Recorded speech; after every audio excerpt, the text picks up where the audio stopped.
This is the Wingaletto.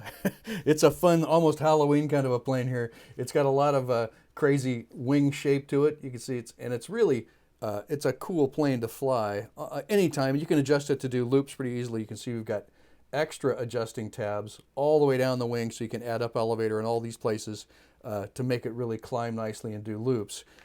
Super fun. You know, it's an interesting wing design more than anything. That's why I call it the Wingaletto. I'm John Collins, world record holder for 10 years from 2012 to 2022.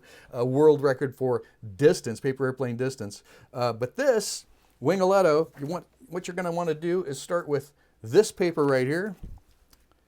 And of course, you're going to want to cut all around there, get that white margin, remove the white margin so that it looks like this. And you always want to start with the number one showing. So in this case, that's the orange side up. And let's spin it around so that the one is right side up inside that arrow there. The first step is going to be to fold this top down. And so, as usual, we're moving that over, and we're looking for this flip side guide right here, this long edge right here, that white line. That's going to tell us where we want to be. And of course, if you're really looking at these at steps 2 and 3, which are going to be next, you can see that you're going to want to line up those folds a little bit too. So concentrate on the flip side guide here. Steps 2 and 3 may not be perfectly lined up for you, but just get your flip side guide going. Just get a little chunk of that white there, just like that. And steps 2 and 3 may not line up perfectly, but don't worry about that. It's pretty close. You can see it's pretty close. And also, see, we hit that flip side guide, that line right there. And that's the main thing. You want to hit those flip side guides. All right, so step number 2 is going to come right through here. And so we're going to follow roughly where that's going. It's going to go the right direction. Then we're going to look for that flip side guide, which is right here. So as we move that over, that white line on the back side that we can now see really clearly, that's going to tell you right where that fold goes. And so that's really, really convenient to get those flip side guides right there, just like that. That was number 2, and now we're going to do number 3.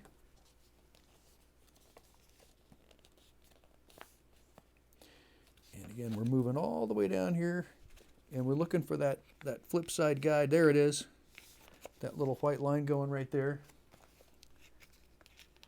And we'll get that lined up best we can.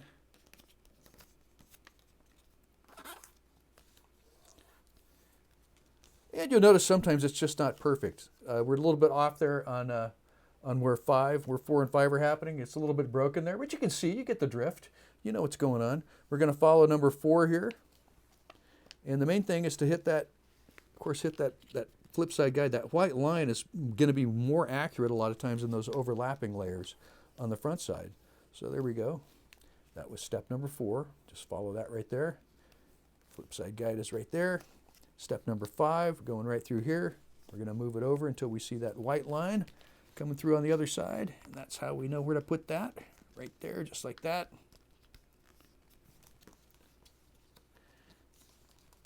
And then step number 6 is all the way down here like this. So we're going to roll this guy over. Step number 6 is this line right here. We're going to follow that all the way over like that. And you can see we're hitting that flip side guide pretty nicely there. That's just what we want. We got that flip side guide all the way down there like that.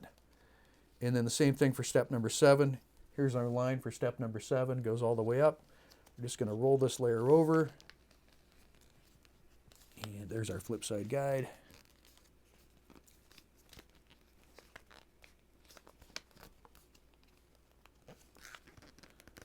Make sure I'm not cheating on top there. Got that going. Got that going. Flip side guide looking good. Step number 8. A little bit broken across here, but you can see where we're going. This light blue line right here, and right across the little arrow there for step number 8. That's where we're going. So we're going to fold that down. Try to keep this nose right on this white line here. And that's where we're going. Now, you can't see a flip side guide here. This was too white to kind of put a flip side guide in there. So just go right, follow on those guys right there. It'll be okay. All right. And we got to flip over here, and we are going to flip it over. All right. And then we're going to rotate it so that this big white spot is going that way and folding in half. So we're at step number 9 here. So we're going to go right through here and keep this single layer corner right on top of that single layer corner as we fold this guy in half. Here's our front side rough fold, and we're going to flip that up. You can see the flip side guide coming into play right here, right there. And we're going to get these corners. Hopefully they'll cooperate and match up with our flip side guide here. Pretty close, pretty close. There we go. That's looking pretty nice. All right, just going to double check. Yeah, good. Step number 10 is to make this crease going right through here. And so this is going to come over. And looking for our flip side guide here. And there it is right there. Lots of layers on this one right here. And the flip side guide is really going to be your key to making sure that wing goes in the right place. Because it's really pretty thick right there at the nose. You may have to press down extra hard and try to get that line all the way down the plane like that. There we go. Boy, that was a tough one. That did not want to cooperate. That's the first time it's been that difficult all the times I've folded this plane from this paper. Okay, let's flip it over to do the other wing. There's number 11. We're going to go right, follow that line. Try to match up the wingtips best we can. We should be hitting the flip side guide there. Yep, looking pretty good. All right. So that was fold number 11. And now we're going to do 12 and 13. And this is interesting. That's going to give us 12, 13, 14, 15. That's going to give us this really cool multi-angled wing here. And I'm going to show you how to adjust that in just a moment here. So let's do number 12, hitting my little flip side guide right there. And we're going to do 13 next. Going to move that up. You can see we're hitting our guide right there, right on the front right there.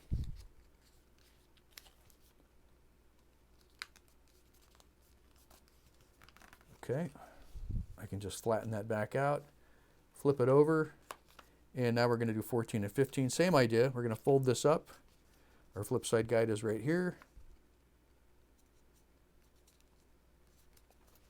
And then 15, fold that up. Our flip side guide is right here.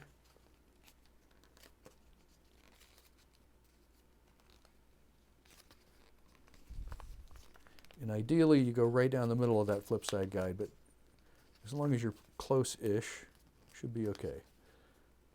I'm trying to angle right for the middle of it, but I'm not having, there we go. Giving me a little bit of trouble.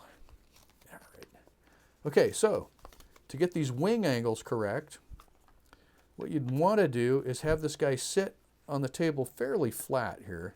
I'm going to open this up just a little bit, the main wing creases. I'm going to open them up just a little bit, and then I'm going to try to flatten this guy out. So the rest of them, this middle part right here, between 14 and 15 and between 12 and 13, this section should sit kind of flattish on the table. Flat-ish, I'm not sure that's a word. So this guy is going to need a bunch of up elevator, as I talked about before. And you're going to have to bend these little tabs up and these little tabs up. And so I'm just going to go ahead and do that now. I'm going to make a guess here. A bunch of bend there, a bunch of bend there, and then a little bit here and a little bit there, and probably have to add more as we go. But that's, you can see how that bend is working, and I'm just using these little white markers as a way to measure how deep into the plane I should go. And then, you know, just, you're going to have to adjust that either more or less depending on whether it's climbing too much. But if it's climbing too much, you should be able to get it to do a loop. And I'm going to show you a little chunk of video here. This guy is just flying in my living room. He's kind of going straight across. He kind of shanks right a little bit, but you can see how the wings are adjusted there. And I'm holding onto it close to the nose at the thick end. And it's going to go straight, and then it's going to kind of veer off to the right at the end, which is not ideal. But that's not a bad throw. This is Wingaletto. It's really cool, really fun plane, and you'll have tons of fun indoors or out. And you can get it to loop by adding more up elevator in all of these white tabs. If you aggressively bend all of those up, you'll get this guy to loop. Wingaletto, fun plane.